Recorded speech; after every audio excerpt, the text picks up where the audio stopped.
Hi, I'm Anne Louise Sterry, but of course you know that because you just read it on the title of this CD. It's nice to have a chance to sit and talk to you a little bit. I don't often get to do that with my audiences and tell you a little bit about myself. You might want to know some of the ways that I got to the place that I am. So I'll first tell you I was born in Hoboken, New Jersey. That's northern New Jersey, in case you didn't know, and it is the home of Frank Sinatra. And yes, my Italian family did know Frank's family, at least my grandmother did. We spent our early years there, and my father's family lived there, and my mother's family, both Italian. My father's family from the north, and my mother's family from the south of Italy. Two very different Italian traditions, really.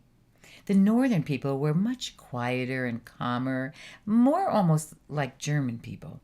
And the southern Italians, at least my family, and I think most southern Italians, were noisy and loud and rambunctious and flamboyant. And it was like oil and water when you think about it. In fact, the Italians have a saying: chickpea marries chickpea, garbanzo bean marries garbanzo bean. That's how you get a good crop. But in my family's case, a garbanzo bean married a chickpea, and still they got me, plus three more sisters and a brother, and I think my parents did okay. But being Italian was a huge part of my life. In fact, I thought that I was Italian before I knew that I was American, because we carried on all the traditions that my grandmothers had done and my great grandmothers had done. We cooked special foods for all the holidays when all the family gathers.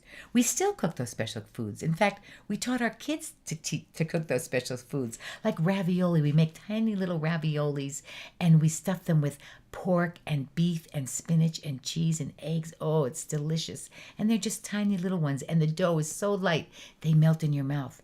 And it takes a day to make raviolis like that for the family.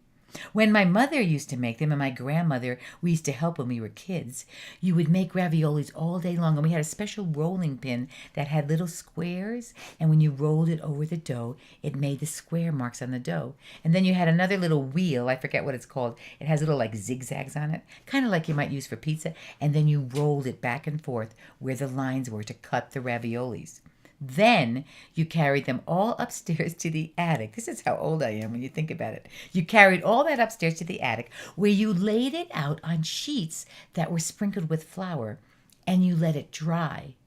And when it dried, which sometimes took overnight, you would cook them the next day. It was an enormous family project, but we loved doing it because all the time we were doing it with my mother and my grandmother and my aunts. We were all together talking and having a great time.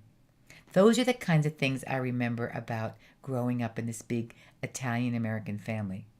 When I was a bit older, we moved to the suburbs, but we always went back to Hoboken to visit our grandparents. One of my grandmothers, my mother's mother, she had a restaurant in Hoboken, and she made all the food herself. It was really a bar and grill, and a lot of the men from the shipyards, because Hoboken was a big steelworking shipyard place, a lot of the men from the shipyards came there for lunch and for dinner. But my grandmother, besides just serving American hamburgers and hot dogs, she made homemade sausage. She made homemade pasta. She made homemade raviolis, the big cheese ones and the little ones. She made all that stuff, and she served it for hardly any money. And anybody who was hungry and came in and didn't have enough money, she gave it to them for free. And we loved going down there. Imagine this, three little girls, because our littlest sister, she was too young sometimes when we would do this, down at Grandma's restaurant, wrapped up in big white aprons, standing on a stool in the kitchen where there was this enormous sausage maker. And a sausage maker, in case you haven't seen one, it has a big tray, or these did, they had big trays on the top, big silver trays, and then there was a hole, and in the hole you pushed all the sausage meat with this big metal pusher, and it went down a long tube, and where it came out in the shape of a sausage, you held the pig's intestines over that spout, and all the sausage meat got pushed down in there. And as we pushed, that was our job. My grandmother would be at the bottom, and when the sausage links got about that long, she would twist, and then the next one would come and she would twist, and we would make strings and strings of sausages. We loved it. We thought it was the most wonderful thing in the whole world. I'll bet you have those kinds of experiences that you shared with your family too. And wouldn't it be fun if we could all get together and share those experiences together? Because in my adult life as a storyteller, one of the things I've learned from people when I do storytelling workshops is that people's stories are always about those little special times. They're not about what a big car we had or what vacations we went on or what kind of clothes we wore or what kind of fancy things we had. No, no. People's stories are always about those times when they were connected to either their family, their relatives, their neighbors, somebody important in their life. And they're often told about times when people shared meals together. Because, eating together, sharing bread together is one of the most wonderful things. But anyway, I'm getting ahead of myself. So I grew up, this little Italian American girl, in a neighborhood with people who were Jewish and people who were German and people who were Irish. Everybody had big families in those days. Nobody had very much money, but we all were happy because we were all like each other. We didn't care.